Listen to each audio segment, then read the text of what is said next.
With an accusation revealed and more, this is Pro Wrestling Central. My name is John, and you're watching the Wrestling Report.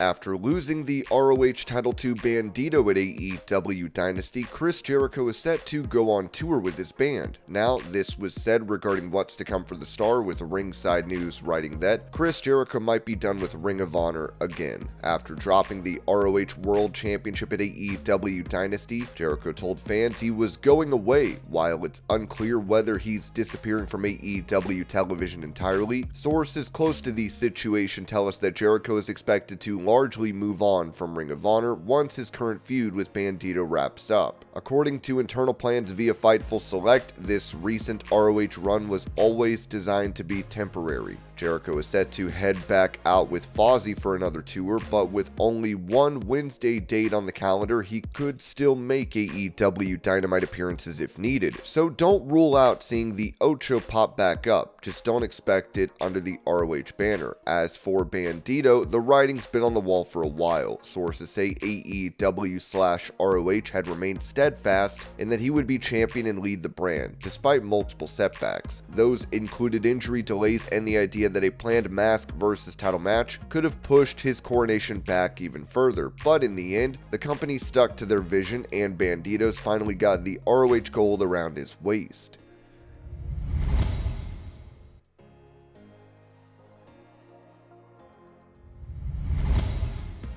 Giving his thoughts on the booking surrounding the match between Iyo Sky, Bianca Belair, and Rhea Ripley for WrestleMania, Kevin Nash said this on his Click This podcast. Effing horrible in my estimation. I don't want to see Iyo Sky and Bianca. I want to see Bianca and Rhea. Rhea, man. I want to see Rhea. And I don't give a who it's against. I just want to see her. I mean, I'm just saying, she's a star, man. Yeah, for sure. They know it by the way she moves. Number one, I would fire the general manager for putting Bianca in as the referee and not making it a no DQ match. That should have been the stipulation right there. If Bianca doesn't want to wrestle Rhea, of course she's going to do something. And putting your top babyface in that situation, I don't think that's a smart move. Iyo's diminutive. She doesn't have the fluidity. Her striking, I don't think it's believable. She's okay with her feet. She does well reversing moves, but it's all that high spot stuff where they go off the top rope, and it looks like Rhea's going to kill her, and then Rhea does this big sell job. And when you watch it back in slow motion for the 9th time, you realize, oh, she got her legs under her. It's like a Canadian destroyer move. Every time you see that, you're like, so who got hurt? They both didn't get hurt? Like, right? You know? Oh yeah, but she didn't have her seatbelt on. Oh, okay, I get it.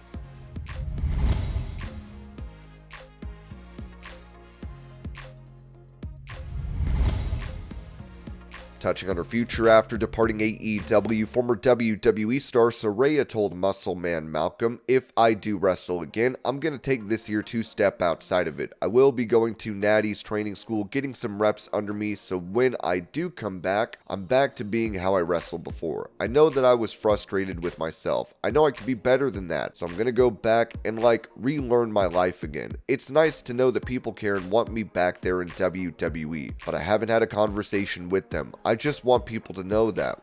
I haven't spoken to them in any way, but if there's something special on the horizon, I would do it, just depending on a lot of things. I love that place. It's where I grew up. They raised me. They supported me through everything when I should have got fired. They are amazing. I love AEW. I love WWE. I just had the best wrestling career that I could ask for. I know that there's still stuff left in the tank, so we'll see where that ends up."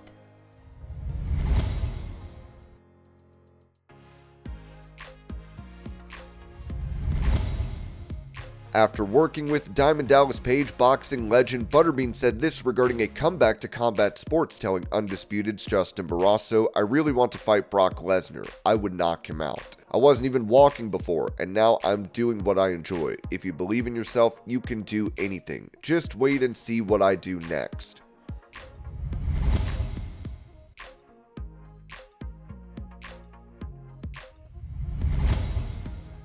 Providing a health update on Kevin Owens, who pulled out of WrestleMania due to a neck injury, Dave Meltzer noted in the Wrestling Observer newsletter Owens' surgery was believed to have taken place on April 7th. In most cases, this type of surgery leads to the person being out 12 to 15 months, although there are other forms of neck surgery that can be done. Tommaso Ciampa several years back had a shorter recovery time. Owens put the timetable as 6 to 8 months, or maybe a year.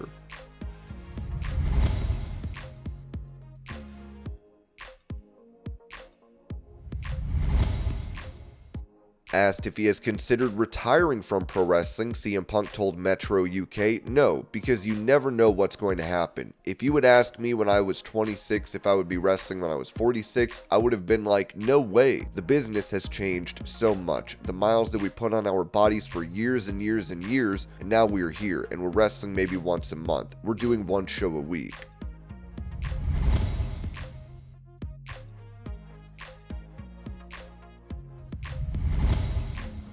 Revealing an accusation that Charlotte Flair is facing in WWE, Ringside News wrote that the road to WrestleMania 41 is heating up, and not just in the ring. After their chaotic promo on the April 4th episode of SmackDown, new details are emerging about the tension between Charlotte Flair and Tiffany Stratton, and some people in WWE believe the Queen may be intentionally throwing shade behind the scenes. According to the Wrestling Observer newsletter, one WWE source didn't mince words when it came to Charlotte's behavior, suggesting that her controversial dig about Stratton's voice and the now infamous Ludwig Kaiser in my DMs comment may have been more than just a slip-up. Charlotte has been trying to rattle Tiffany. Standard stuff. CENA does it. Randy does it. Young talent coming up, you put a little heat on them as a test to get them to either sink or swim, the source claimed. But things didn't stop there. The same source slammed Charlotte for not sticking to the original creative direction of the feud, noting that she effed this whole program by not adjusting to being a heel because she was originally planned to be the babyface in the feud. It all came to a head in Chicago, where fans turned on her hard during the segment. She got stuck. That Chicago crowd ate her up because they can see she's doing more than business. She's trying to embarrass Tiffany, the source added. The match between Flair and Stratton was already mapped out long before Charlotte returned to WWE. And even after the verbal shots that went way off script, WWE isn't changing plans. As Fightful Select previously reported, the creative direction hasn't changed in that regard. The match is still slated for night 1 of WrestleMania 41, and there's reportedly no fear it'll spiral once the bell rings. That said, the atmosphere backstage isn't exactly chill. While WWE producers cleaned up the digital version of the promo, removing personal jabs, the real-life tension seems to have only drawn more interest in how this plays out at WrestleMania.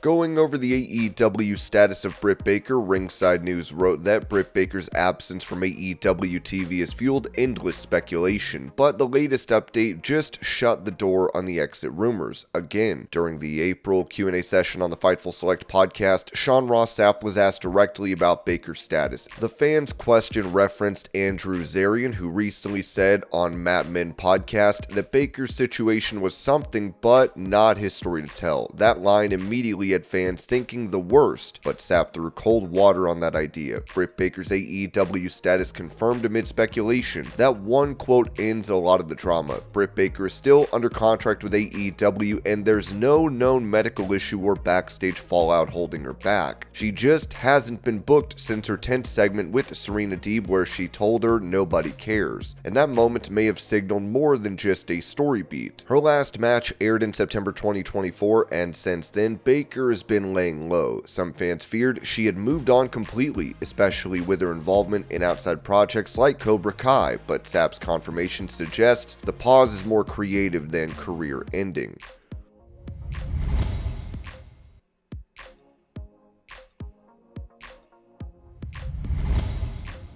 recalling the events that took place at WrestleMania 9 where he lost the WWE title to Yokozuna and Hulk Hogan had an impromptu title match after and won the belt, Bret Hart told the Masked Man show, "When I won the title, Vince McMahon told me that I would be champion for a long time. He brought up Bruno Sammartino and Bob Backlund, and he said, 'You're going to be champion for 6 years,' Hart said. Hart added that McMahon even tried to reassure him about Hogan returning at the time. 'Don't worry about Hogan. He's got nothing to do with you. He's here to promote a movie. He's short-term,' McMahon allegedly told him. But it didn't play out that way. Instead of a historic title run, Hart ended up losing the WWE Championship to Yokozuna at WrestleMania 9, only for Hulk Hogan to steal the spotlight moments later, pinning Yoko in seconds. 'I couldn't believe it. I was stunned,' Hart admitted, revealing he only found out about the plan the night before the show. Hart believed he'd earned the right to lead the company and that Hogan saw him as a threat. 'He had no respect for me. He couldn't believe that I was the champion,' Hart said, adding that Hogan wouldn't even shake his hand in the locker room. Even worse, Hart says Hogan offered to return the favor at WrestleMania, a moment Hart still resents. 'That never happened. He dropped the title to Yokozuna and left. It was all a lie.' Hart closed the conversation by taking another swipe at both Hogan and McMahon. 'Vince broke that trust. Hogan never had any respect for me. I think words speak for themselves. They're not talking about Hulk Hogan today.'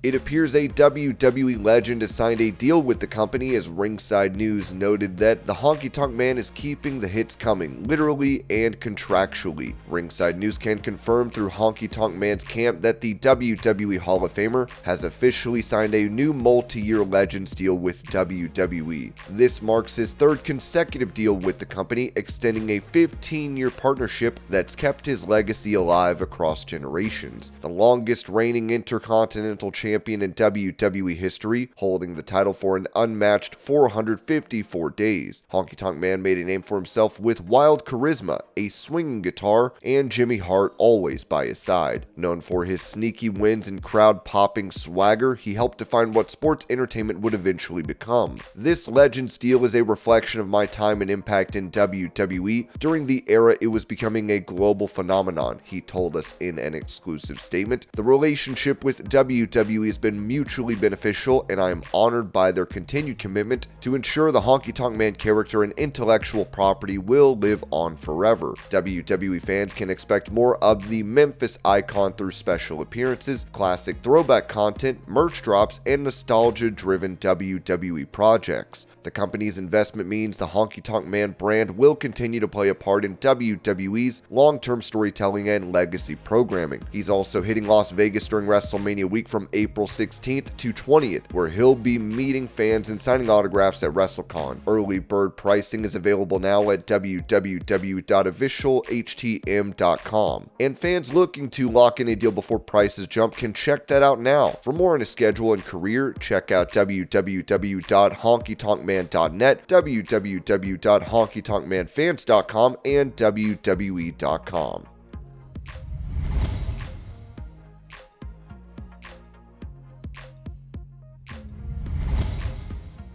On SmackDown, Drew McIntyre would suffer a gash to the top of his head, which is the same spot that needed 16 staples from his Hell in a Cell match against CM Punk. McIntyre posted a photo of the injury, writing, "Some wounds never truly heal." PW Insider said that there's been no talk that the cut will keep McIntyre from competing next week.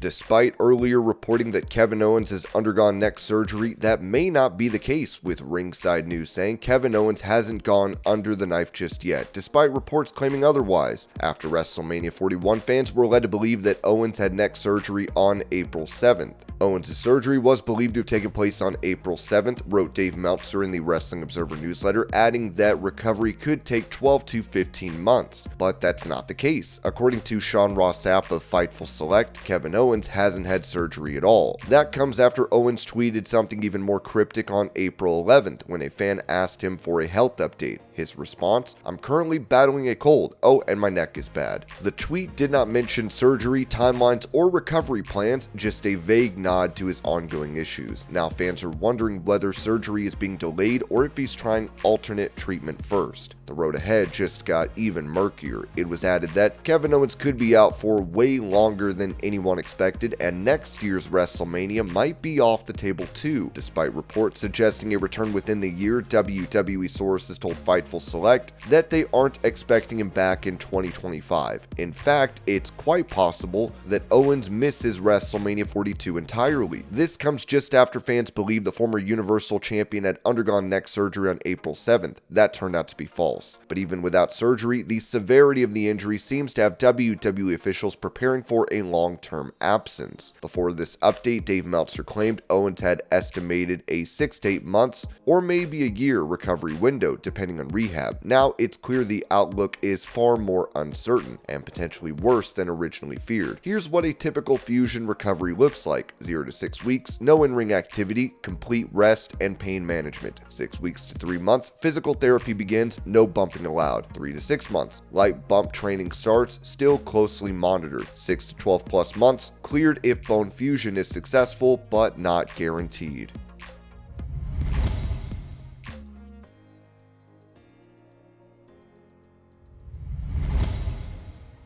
Addressing her status for WrestleMania 41, Becky Lynch, who has been away from WWE programming, said this at the Ultimate Improv show.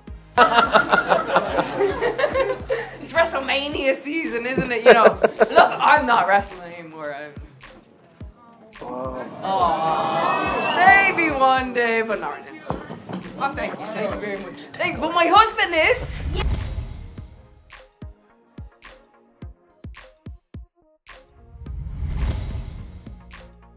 Revealing the origin of his Speedball nickname, AEW star Mike Bailey said this on HEYEW. "So the man who gave me the nickname was Michael LaCour Ryan. He has passed away. I don't know if it's from drug use or other reasons, but he was a writer. He wrote a lot about Montreal wrestling when I started wrestling, so he did a lot for the scene. And he gave me the nickname, and I kind of took it and ran. From the IWS, which is the biggest independent promotion in Montreal, the promoter, who you may or may not know, is called PCP Crazy Manny, and he was a big fan of the nickname. It's not Speedball after the drug combo, which is like a silly place to go immediately, right?"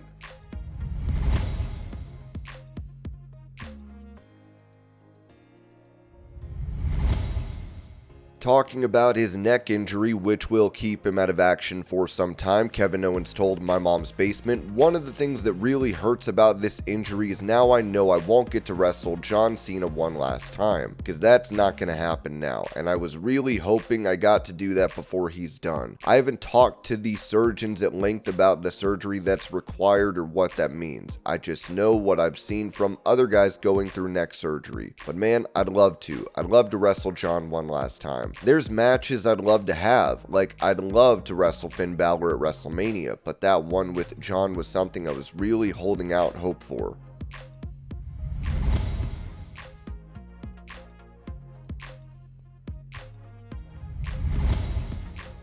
A user on X called for Ridge Holland to be fired from WWE after he injured Big E, and now the man himself has responded in this video. "Ooh, suit you, sir. It's not a very nice comment, is it? You're thinking about me, though. I'm in your head, though. Living rent-free, though. Oh, and one more thing. You're a virgin. Ta-ra, lad."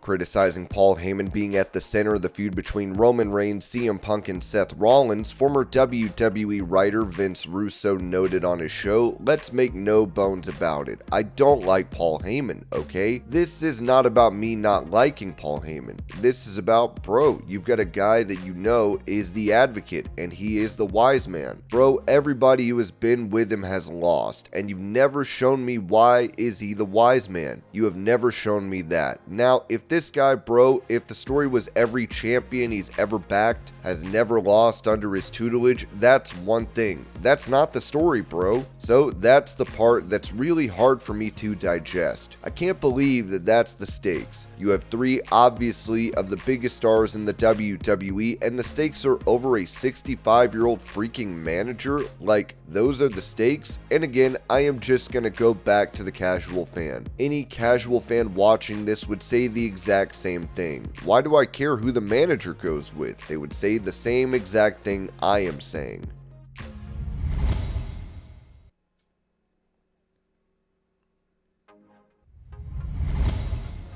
Providing a health update on an AEW star, Ringside News wrote that Buddy Matthews was set for a major match at AEW Grand Slam Australia, but suffered an ankle injury during his entrance before the match even began. It's been a couple of months since then, and while he remains out of action, Matthews has now provided an update on his recovery and in-ring return status. The Hounds of Hell member took to his Instagram and uploaded a few photos of himself from AEW Grand Slam Australia. Matthews provided an update on his in-ring return status, stating that he's 73% recovered, saying fire still burns, 73%. This comes after Buddy Matthews shared his frustration about AEW Grand Slam Australia. He posted online that the wrestling ring was smaller than expected, 16 by 16 instead of the usual 18 by 18, which he said caused problems during the show. Matthews explained that two things went wrong. First, he hurt his ankle when stepping into the ring because the padding had holes.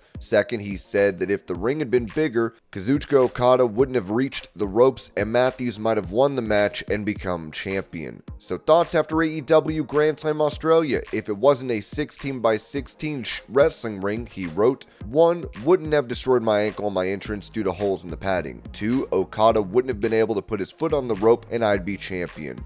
Happens. Buddy Matthews is still healing from his injury, but he's staying positive and getting closer to returning to AEW. He talked honestly about what happened at AEW Grand Slam Australia, helping fans understand the dangers wrestlers face. Fans are excited to see him come back and redeem himself, as he clearly wants to have a proper run in AEW this year.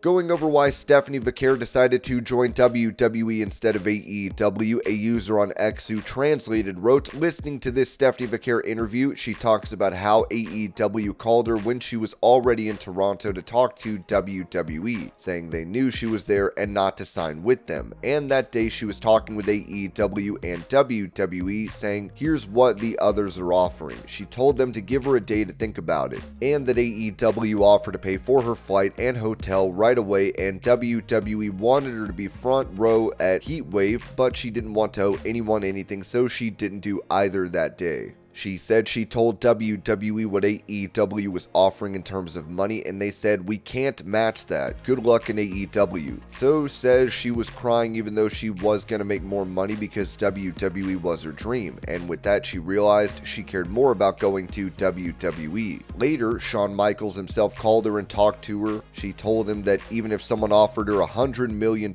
she wouldn't be happy if she wasn't doing what she loved. She says Shawn totally understood and told her some great stuff that she'll keep to herself, but that made her want to sign, and next day she accepted the contract.